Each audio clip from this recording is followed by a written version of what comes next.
Hello everyone, उम्मीद करता हूँ आप सब लोग बहुत अच्छे होंगे।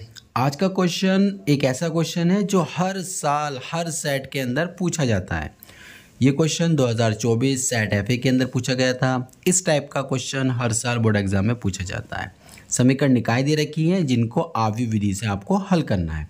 सबसे पहले हम क्या करते हैं कि इन समीकरणों को नोट कर लेते हैं। जो पहली इक्वेशन है वो है 2x और प्लस 3y और 3z इक्वल टू 5, और जो दूसरी इक्वेशन है वो है x minus 2y plus z equal to -4।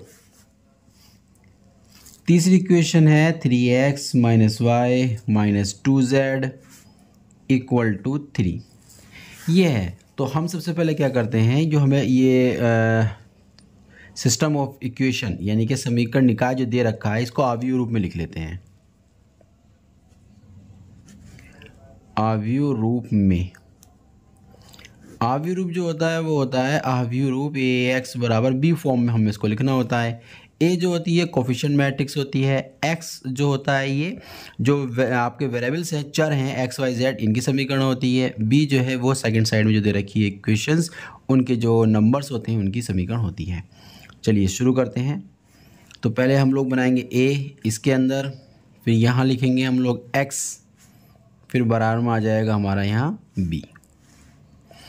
तो ए के अंदर पहले एक्स का कोफिशिएंट, फिर वाई का और फिर जेड का। ऐसे यहाँ एक्स का, वाई का और फिर ये जेड का गुणांक, एक्स का, वाई का गुणांक और फिर ये जेड का गुणांक -2। इस तरीके से हमने लिख दिया। यहाँ पर आएगा एक्स वाई जेड और इधर आएंगे 5 -4 और 3। इस तरीके से जो ए है वो हमें कोफिशिएंट मैट्रिक्स मिली 1 2 1 3 और 3 -2 -1 और 3 1 और -2। और जो हमें एक्स मैट्रिक्स मिली है, आव्यूह मिली हमें, वो ये मिली है। ऐसी हमें बी एक मैट्रिक्स मिल गई है 5 -4 और 3 के साथ। तो इसके बाद हम लोग क्या करते हैं कि ए का सारणिक निकाल लेते हैं। जो आव्यूह थी उसकी हम लोग सारणिक निकालते हैं। तो देखते हैं हमारी सारणिक की वैल्यू कितनी आती है। तो ठीक है, तो स्टार्ट करते हैं इसको। हम लोग यहाँ से स्टार्ट कर लेते हैं। 2 को छुपा लेंगे तो हमारे पास आएगा -2 -1 1 और -2। फिर हम इस 3 से ले लेते हैं तो ये लाइन छुप जाएगी, ये 1 और 3 आएगा, 1 3 और 1 -2। और ऐसे हम लेंगे इस 3 के साथ तो ये छुप जाएगा, ये छुप जाएगा, आएगा 1 3 -2 और -1। 2 मल्टीप्लाई करेंगे तो 4 हो जाएगा और ये प्लस का 1 हो जाएगा। ठीक है, ये 3 हो गया। इसके बाद इसकी मल्टीप्लाई करेंगे तो माइनस का 2 हो जाएगा और ये मल्टीप्लाई करेंगे तो माइनस का 3 हो जाएगा, +3। इसकी मल्टीप्लाई करेंगे तो माइनस का 1 और ये माइनस का 6, माइनस बीच में लगाते हैं तो प्लस का 6 हो जाएगा। पहला आएगा 2 × 5, 5 निकल कर आएगा, माइनस का 3, यह आ जाएगा माइनस का 5, तो बाहर का माइनस प्लस हो जाएगा और यहाँ लिख देंगे हम लोग 5। इसके बाद रिजल्ट आएगा आपके पास 3 × यहाँ बचेगा आपके पास 5। तो बना कितना 10 और ये हो गया 5 तिया 15, ये हो गया 5 तिया 15। तो 15 और 15 हो जाएंगे 30 और ये 10 होगा 40। यानी कि डिटर्मिनेंट्स सारणिक ए की सारणी की वैल्यू आ गई 40। ओके, जो हमें आव्यूह रूप दिया जाता है ना वो है हमारे पास ए एक्स बराबर बी। हमें इस ए को सेकंड साइड भेजना है तो एक्स बराबर जाएगा इधर ए इन्वर्स बी। तो हमें ना ए इन्वर्स फाइंड आउट करना होता है। तो ए इन्वर्स फाइंड आउट करने का जो फॉर्मूला होता है वो होता है A inverse 1 determinants of A adjoint of A. ये होता है डिटर्मिनेंट्स ऑफ ए। तो हमने निकाल लिया, 40 आ गया। अब हमें एडजॉइंट निकालना है, यानी कि सहखंडज आव्यूह में फाइंड आउट करना पड़ेगा। अब इस पर सारा काम हमारा शुरू होगा। ठीक है, तो इसके आगे हम लोग चलते हैं। इसको थोड़ा इस तरीके से फोल्ड कर लेते हैं ताकि हम लोग आसानी से जल्दी जल्दी सॉल्व कर सकें। चलिए, ये हो गया मेरा ए। इसको ऐसे शॉर्ट कर देते हैं। अब अच्छे से समझ में आ जाएगा। तो हम लोग स्टार्ट करते हैं। यहाँ पर हमें निकालना है एडजॉइंट, तो उसके लिए सबसे पहले हमें इनके ए के सहगुणनखंड अवयव निकालने पड़ेंगे, कोफैक्टर एलिमेंट्स, जिसमें होता है एक A11 होता है। A11 लेंगे तो ये A11 कहलाता है, इसके सामने वाला छुप जाएगा, इधर का ये छुप जाएगा, तो आपके पास आएगा -2 और -1 और 1 और ये -2 हो जाएगा। इसकी वैल्यू भी हम लोग हैंड टू हैंड निकाल लेते हैं। 2 दूनी 4 हो जाएगा इधर, और ये -1 तो +1 हो जाएगा। इसका पहला निकल आएगा 5। फिर निकालेंगे हम लोग 1 और 2। 1 और 2 पहले प्लस का होता है, दूसरा माइनस का। या ऐसे भी सोच सकते हैं कि 1 और 2 का सम जो हो जाएगा 3 हो जाएगा, यानी कि माइनस की 3 बार मल्टीप्लिकेशन की जाती है। तो हमारे पास कौन कौन से एलिमेंट्स आएंगे, ये छुप जाएगा, ये छुप जाएगा, बचेगा 1 और 3, 1 और 3 बचेगा, और 1 और -2 ये बचेंगे। रिजल्ट निकल कितना आएगा, -2 हो जाएगा और -3, कुल मिलाकर -5, और बाहर लग रहा है माइनस, तो +5 हो जाएगा। ठीक है, इस तरीके से हम लोग यहाँ तक आ गए हैं। और आगे देखिए, A13 निकालना है हम लोगों को। 13 में ये एलिमेंट्स को छुपा लेंगे तो 1 और 3 आएगा, 1 3 -2 और -1 हो जाएगा। मल्टीप्लाई करेंगे तो माइनस का 1 बनेगा, और ये माइनस का 6 होगा, लेकिन बीच में आता है माइनस, तो बन जाएगा +6। इसका रिजल्ट भी आ गया 5। चलिए अब निकालेंगे 2 1। 2 1 मतलब देखो 1 और 3 मतलब 4 हो गया। 4 4 बार माइनस की मल्टीप्लाई करेंगे तो प्लस का बनेगा। 1 और 2 और 1 3 हो गया, मतलब माइनस की 3 बार मल्टीप्लाई तो माइनस का आएगा। अब इसको लेते हैं, ये एलिमेंट छुप जाएगा, ये छुप जाएगा, ऊपर के 3 बचेंगे, नीचे -1 -2 बचेगा। तो 3 और 3 बचेंगे, -1 और -2 बचेगा। तो रिज़ल्ट आ जाएगा आपके पास 3 दूनी 6 माइनस का और प्लस का 3। तो अंदर बचेगा आपके पास -3, बाहर लग रहा माइनस, तो बचेगा +3। अब निकालेंगे A22। A22 का मतलब क्या होता है, second row second columns. Second row second column को -2 वाली की बात चल रही है, तो ये बचेगा दिस दिस दिस और दिस, यानी कि 2 3 और 3 -2। तो अब आप देखिए कितना बनता है इसका रिज़ल्ट। ये जाएगा तो -4 हो जाएगा, ये जाएगा तो -9 हो जाएगा, तो कुल मिलाकर हो जाएगा -13। तो इस तरीके से हम लोगों ने यहाँ तक निकाल लिया है। अब 2 3 का निकालेंगे। 2 3 का मतलब 5 हो जाएगा, -5 बाई मल्टीप्लिकेशन, इसका मतलब माइनस का ही आएगा रिजल्ट। अब कौन कौन से नंबर इसके अंदर आ सकते हैं, ये एलिमेंट हो गया हमारा 2 3 सेकंड रो तीसरे कॉलम का एलिमेंट, तो ये छुप जाएगा, ये छुप जाएगा, तो ये बचेगा दिस और दिस दिस और दिस, यानी कि आपका आ जाएगा 2 3 और 3 -1।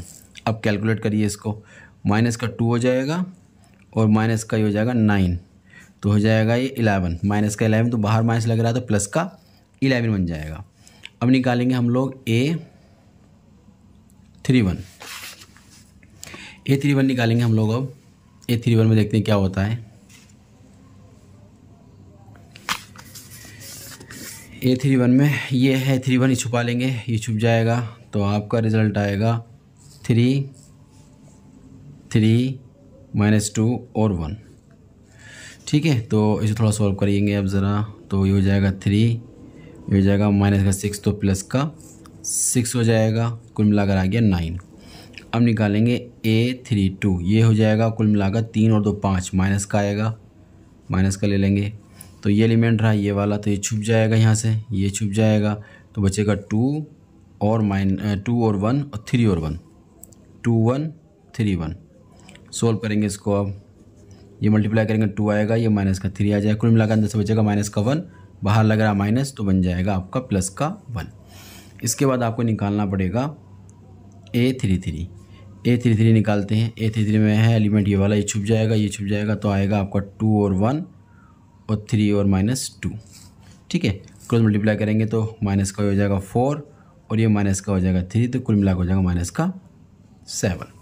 इस तरीके से हम लोगों ने ए के सारे एलिमेंट्स को फाइंड आउट कर लिया। अब जितने भी एलिमेंट्स हमारे फाइंड आउट होकर आए हैं, इन सारे एलिमेंट्स से हम लोग क्या करेंगे, एक आव्यूह बनाएंगे। ठीक है, तो शुरू करते हैं फिर। ए के सहगुणनखंड अवयवों की आव्यूह। ठीक है, ए के सहगुणनखंड अवयवों की आव्यूह वो हमें बनानी है अब। ठीक, तो उसकी दूसरी शीट ले लेते हैं हम लोग।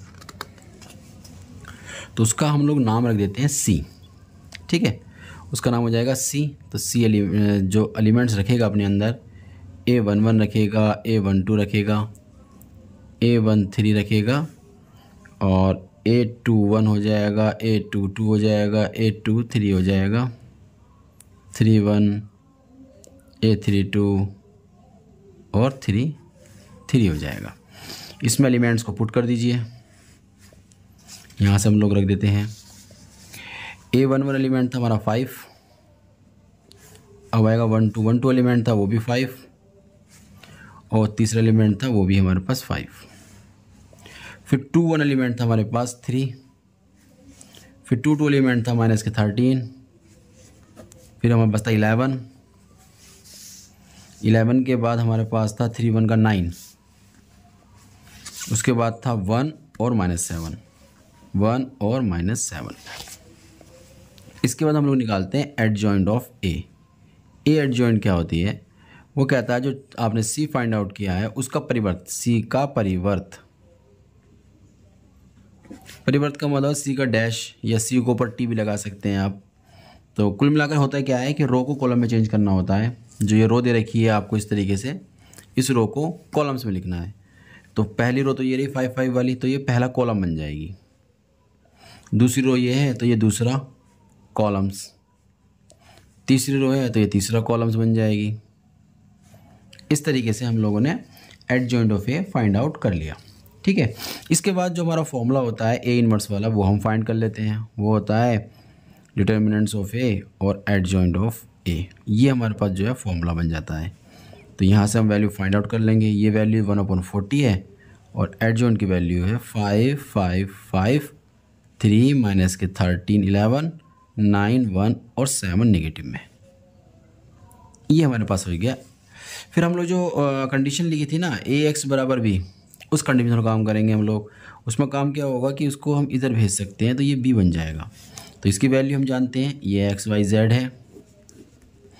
डिटर्मिनेंट्स इन्वर्स जो हमारे पास था ए का इन्वर्स, उसकी वैल्यू हमने फाइंड करी, उसको वैल्यू पुट कर देंगे 1/40 5 3 9 5 -13 और 1, ये हो जाएगा 5 11 और -7। और जो बी हमारे पास दे रखा है, बी हमारा ये होता है जो समीकरणें होती हैं जो सेकंड साइड में बच जाता है, उसको हम लोगों ने बी लिखा था। तो वो हमारे पास कितना है, वह 5 -4 और 3।